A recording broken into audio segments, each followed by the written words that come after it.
You have to be able to hit open shots. We talked about that. Which brings us to this point. What will your shot selection be? If I'm a point guard, what kind of shot should I be working on?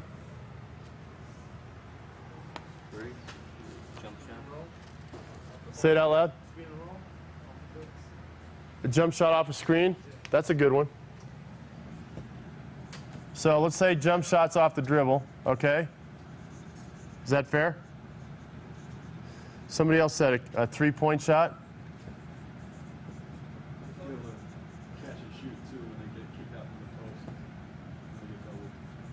How many people know how many different types of three-point shots there are? How many do you think? Three-point shot's a three-point shot, right? No. There's 10 different types of three-point shots. Jab, step back and shoot, shot out of triple threat, catch and shoot, fast break shot off the three-point line.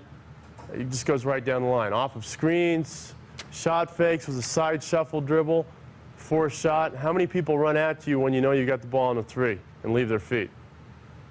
Everybody and their grandmother, right? Shot fake, one dribble, shuffle to the side, shoot the ball. You ever see any NBA players do that? Absolutely. Those are all shots you have to practice. Point guards have to have those too.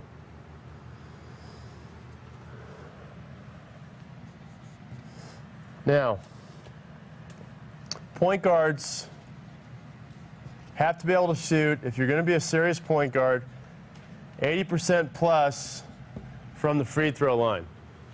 Why? You're going to get fouled not just when you're penetrating, but when? When it comes down to the end of the game, because you're the guy catching it in bounds usually, right? You've got to be able to do this. If you got a point guard that shoots 60%, then I can't wait to play your team.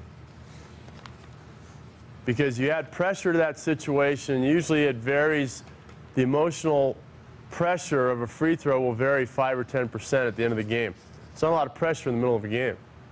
So to be able to shoot 80% means you know how to concentrate. It's critical for a point guard. It's invaluable if you're a point guard. Does anybody know what this is? Assist to turnover ratio? Well, let's debate that a little bit. Who said 2 to 1? Okay. 2 to 1 ratio means 2 turnovers for 1 assist? 2 assists for 1 turnover.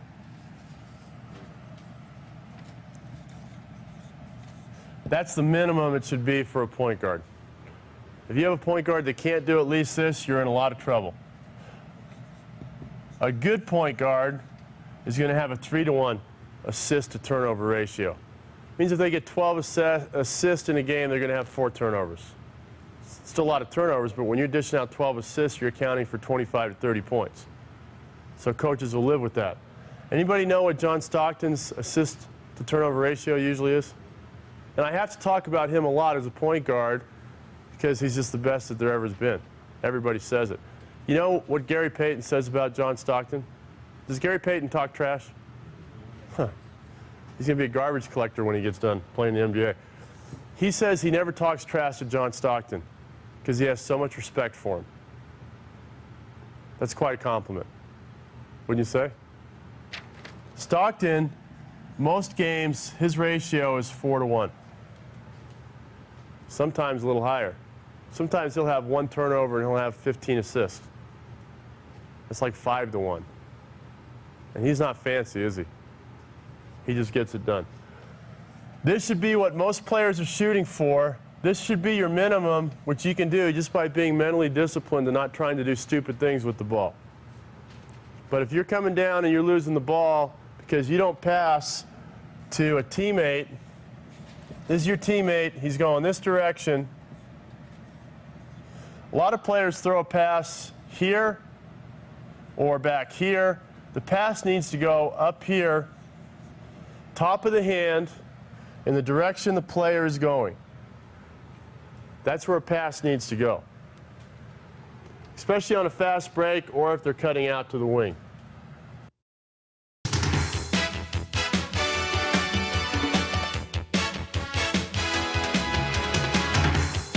First part of that being never to allow the other team to get a transition layup.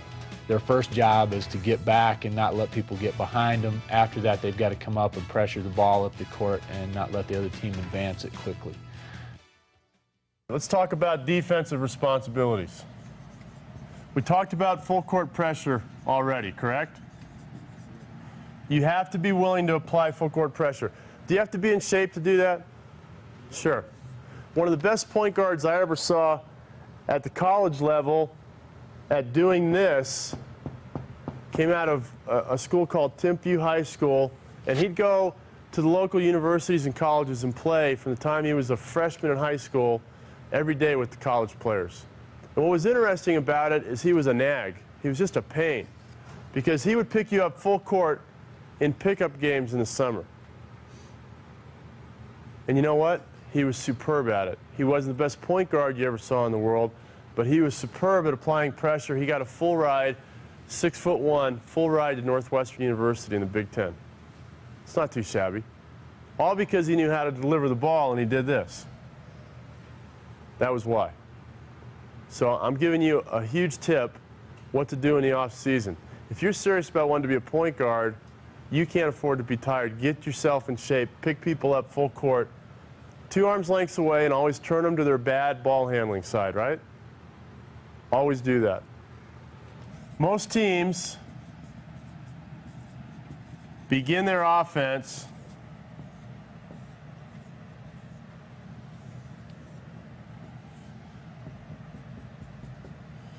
on this side of the court. Why?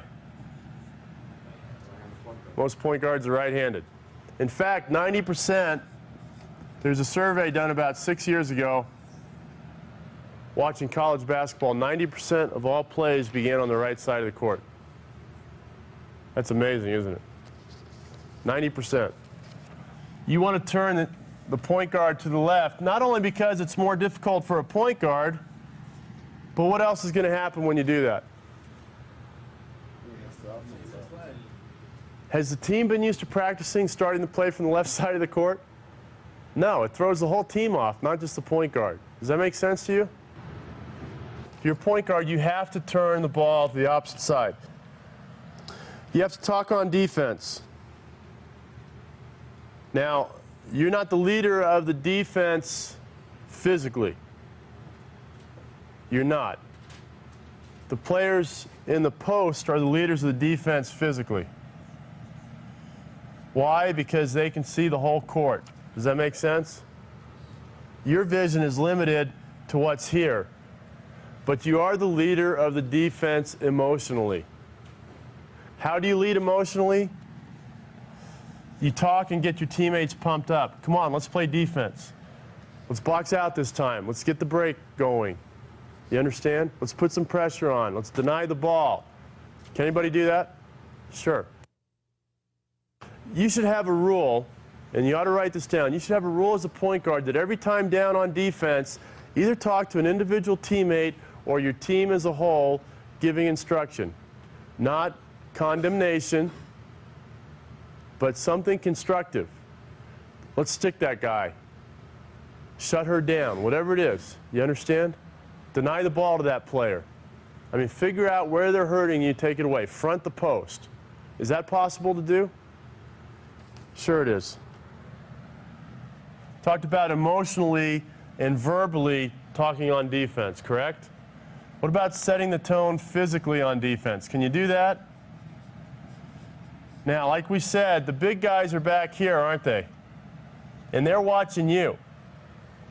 I've never seen a big man yet worth their salt that saw a point guard sacrifice himself or herself physically that did not turn it up a notch. Never seen that. If you start to play defense more physically, let's say your player catches the ball here or even out here, and you know your team's struggling a little bit. Instead of standing back on the three, you climb in, lock your feet in, go for a ride, and start screaming at the ball. Hey, hey, hey, hey, hey, hey, and get in there. Will that upset the offensive player? Nobody practices with someone yelling at them every time they have the ball, do they? it really upsets the tempo of the offensive player. When they see you doing that, it's impossible if you lead for your teammates not to follow. That's setting the tone physically. You have to do that as a point guard. There's a lot to being a point guard, isn't there? You're looking like, I don't think I want to play the point anymore. I'll be a shooting guard. There's a lot to this.